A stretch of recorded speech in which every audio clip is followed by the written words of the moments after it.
ധ്യാനപീഠചിന്തകൾ.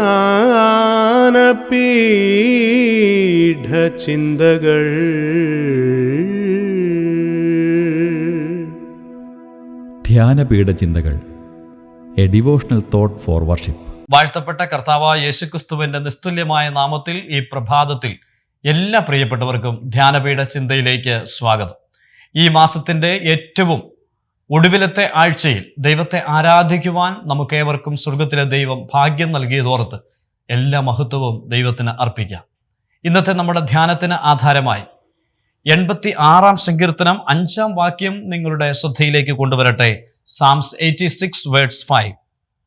കർത്താവേ, നീ നല്ലവനും ക്ഷമിക്കുന്നവനും നിന്നോട് അപേക്ഷിക്കുന്നവരോടൊക്കെയും മഹാദയാലുവും ആകുന്നു. ദാവീദിന്റെ ഒരു പ്രാർത്ഥന എന്നാണ് ഈ സങ്കീർത്തനത്തിന്റെ തലക്കെട്ടിൽ നമുക്ക് കാണുവാൻ കഴിയുന്നത്. ഓരോ വാക്യങ്ങൾ പരിശോധിച്ചാൽ അതെല്ലാം അപേക്ഷയായിട്ട് അവിടെ രേഖപ്പെടുത്തിയിട്ടുണ്ട്. അതിൻ്റെ അർത്ഥം താൻ ദൈവസന്നിധിയിൽ അർപ്പിക്കുന്ന പ്രാർത്ഥനയുടെ വാചകങ്ങളാണ്. അതിൽ ദൈവത്തിൻ്റെ സ്വഭാവത്തെ 5-ാമത്തെ വാക്യത്തിലൂടെ താൻ വെളിപ്പെടുത്തുകയാണ്. കർത്താവേ, നീ നല്ലവനും ക്ഷമിക്കുന്നവനും നിന്നോട് അപേക്ഷിക്കുന്നവരോടൊക്കെയും മഹാദയാലുവും എന്നാണ് രേഖപ്പെടുത്തിയിരിക്കുന്നത്. ദൈവത്തിൻ്റെ 3 പ്രത്യേക സ്വഭാവത്തെ ദാവീദ് വെളിപ്പെടുത്തുന്നു. നല്ലവനാണ്, ക്ഷമിക്കുന്നവനാണ്, മഹാദയാലുവാണ്. വാസ്തവത്തിൽ ആ പ്രാർത്ഥനയിൽ ദാവീദ് പറഞ്ഞ ഈ 3 കാര്യങ്ങളും ഈ ആഴ്ചയുടെ പ്രഭാതത്തിൽ ദൈവസന്നിധിയിൽ നിൽക്കുമ്പോൾ നമുക്ക് ഏറെ ചിന്തിക്കുവാൻ കാരണമായി തീരുന്ന 3 പ്രധാനപ്പെട്ട വിഷയങ്ങളാണ്. അവിടുന്ന് നല്ലവനാണ്, നമ്മുടെ ദൈവം നല്ലവനാണ് എന്നുള്ളത് ധാരാളം വേദഭാഗങ്ങളിൽ നമുക്ക് കാണുവാൻ കഴിയുന്നുണ്ട്. 34-ാം സങ്കീർത്തനത്തിൽ നാം വായിക്കുന്നു, യഹോവ നല്ലവൻ എന്ന് രുചിച്ചറിവിൻ. നമ്മുടെ വാഴ്ത്തപ്പെട്ട കർത്താവായ യേശുക്രിസ്തുവിന്റെ മനോഹരമായ അവകാശ പ്രഖ്യാപനങ്ങൾ യോഹന്നാന്റെ സുവിശേഷം 10-ാം അധ്യായത്തിൽ രേഖപ്പെടുത്തിയപ്പോൾ ആ ഒരു പ്രഖ്യാപനം അവിടെ രേഖപ്പെടുത്തി വെച്ചിരിക്കുന്നത് എങ്ങനെയാണ്? ഞാൻ നല്ല ഇടയൻ ആകുന്നു. അപ്പോൾ വാസ്തവത്തിൽ ദൈവം നല്ലവനാണ്. എന്നിട്ട് അടുത്തത് പറയുകയാണ്, അവിടുന്ന് ക്ഷമിക്കുന്നവനാണ്. നമ്മുടെ ദൈവത്തിന്റെ സ്വഭാവത്തെ പരിശോധിച്ചാൽ ദൈവം കോപിക്കുകയും അപ്പോൾ തന്നെ ക്ഷമിക്കുകയും ചെയ്യുന്ന ദൈവമാണ്. നമ്മുടെ കർത്താവ് നിരവധി തവണ ക്ഷമയെക്കുറിച്ച് പറഞ്ഞിട്ടുണ്ട്. നമ്മുടെ കർത്താവ് ക്ഷമിച്ചിട്ടുമുണ്ട്. അപ്പോൾ ക്ഷമിക്കുക എന്ന് പറയുന്നതും ക്ഷമിച്ചിരിക്കുന്ന ദൈവത്തിന്റെ സ്വഭാവവും ഇവിടെ നമുക്ക് കാണുവാൻ കഴിയുന്നു. അപ്പോൾ ദൈവം ക്ഷമിക്കുന്ന ദൈവമാണ്. എന്നിട്ട് അടുത്ത വാക്ക് പറയുക, അവിടുന്ന് മഹാദയാലുവാണ്. പ്രിയപ്പെട്ടവരെ, ഈ പ്രഭാതത്തിൽ ദൈവത്തെ ആരാധിക്കുമ്പോൾ നമുക്ക് ഓർക്കുവാൻ കഴിയുന്നത് നല്ലവനും ക്ഷമിക്കുന്നവനും മഹാദയാലുവുമായ ദൈവത്തെയാണ്. ആരോടാണ് ദൈവം ദയ കാണിക്കുന്നത്?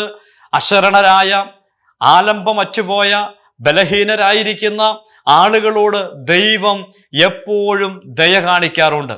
ഞാനിത് പറയുമ്പോൾ അനുസരണം കെട്ടുപോയ യോനാ പ്രവാചകന്റെ ചിന്ത എൻ്റെ മനസ്സിലേക്ക് വരികയാണ്. യോനാ പ്രവാചകൻ കടലാനയുടെ വയറ്റിൽ കിടന്ന് പ്രാർത്ഥിക്കുന്ന പ്രാർത്ഥന യോനയുടെ പുസ്തകം 2-ാം അധ്യായത്തിൽ രേഖപ്പെടുത്തിയിട്ടുണ്ട്.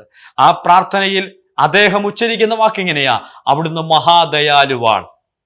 ആ ദയാലുവായിരിക്കുന്ന ദൈവത്തെ പ്രാർത്ഥനയിലൂടെ പ്രവാചകൻ ഓർക്കുകയാ. പ്രിയപ്പെട്ടവരെ, അനുസരണം കെട്ടുപോയ ആ പ്രവാചകൻ പോലും ദൈവത്തിന്റെ സ്വഭാവത്തിലൂടെ പറയുക, ദൈവമേ, അവിടുന്ന് മഹാദയാലുവായിരിക്കുന്ന ദൈവമാണ്. അതെ, ദൈവം എല്ലാവരോടും കാണിക്കുന്ന സ്വഭാവം ഇങ്ങനെയാണെങ്കിൽ നഷ്ടപ്പെട്ടു പോയ, ദൈവത്തോട് മറുതലിക്കുന്ന, ദൈവ സാന്നിധ്യത്തിൽ നിന്ന് അകന്നുപോയവരോടും ദൈവത്തിന് ആ സ്വഭാവം കാണിക്കുവാനായിട്ട് കഴിയുന്നു. അവിടുന്ന് മഹാദയാലുവായിരിക്കുന്ന ദൈവമാണ്. ഇന്ന് പ്രഭാതത്തിൽ വാസ്തവത്തിൽ നമുക്ക് ഓരോരുത്തർക്കും ഓർക്കുവാൻ കഴിയുന്നത് ദാവീദ് പറഞ്ഞതുപോലെയല്ല. ദാവീദ് ദൈവത്തിന്റെ സന്നിധിയിലേക്ക് ഏറ്റവും അടുത്ത് നിൽക്കുന്ന ഒരു വ്യക്തിത്വമായിരുന്നു. എന്നാൽ ദാവീദിന് അഭിമാനത്തോടെ പറയുവാൻ കഴിയുമായിരുന്നു. എന്നാൽ ഒരിക്കൽ പോലും അത് പറയുവാൻ, അത് അനുഭവിക്കുവാൻ യോഗ്യതയില്ലാത്തവരായിരുന്നു ഞാനും നിങ്ങളും. അങ്ങനെയുള്ള നമ്മോടുള്ള ബന്ധത്തിൽ ഈ വാക്യം നമുക്ക് നേരെ ഹൃദയത്തോട് ചേർത്ത് നിർത്തുവാൻ കഴിയുന്നതാണ്. ദൈവമേ, അവിടുന്ന് നല്ലവനാണ്, അവിടുന്ന് ക്ഷമിക്കുന്നവനാണ്, അവിടുന്ന് മഹാദയാലുവായ ദൈവമാണ്. അത് അനുഭവിക്കുവാൻ ഭാഗ്യം ലഭിച്ചിരിക്കുന്നവരാണ് ഞാനും നിങ്ങളും. ഈ പ്രഭാതത്തിൽ അവിടുന്ന് നല്ലവനായിരുന്നത് കൊണ്ട് നല്ലവരല്ലാത്ത നമ്മോട് അവിടുന്ന് കരുണ കാണിച്ചു. അവിടുന്ന് ക്ഷമിക്കുന്ന ദൈവമായതുകൊണ്ട് ഒരിക്കലും ഒരു മനുഷ്യർക്ക് പോലും ക്ഷമ തോന്നുവാൻ യോഗ്യതയില്ലാതിരുന്ന നമ്മോട് അവിടുന്ന് ക്ഷമ കാണിച്ചു.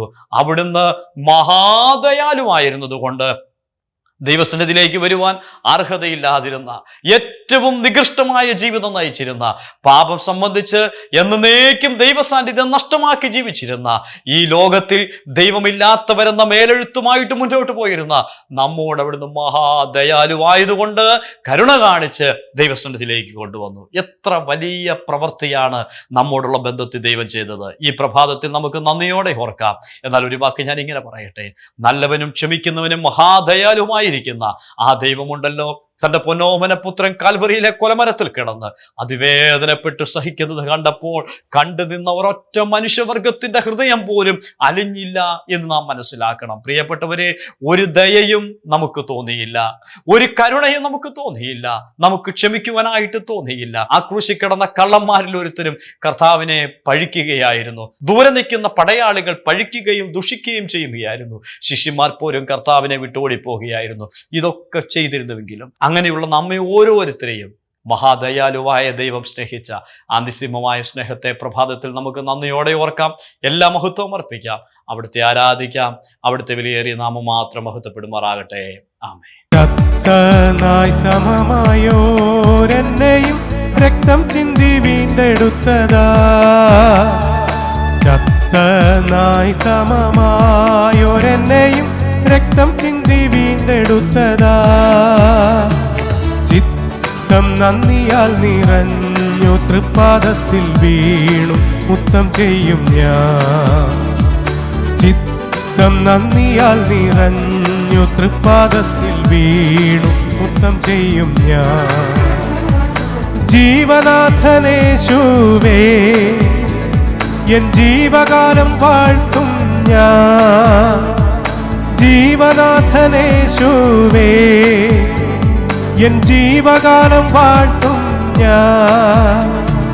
ഹല്ലേലൂയ ഗീതം എന്നും പാടി സ്തുതിച്ചിടും ഞാൻ. ഹല്ലേലൂയ ഗീതം എന്നും പാടി സ്തുതിച്ചിടും ഞാൻ.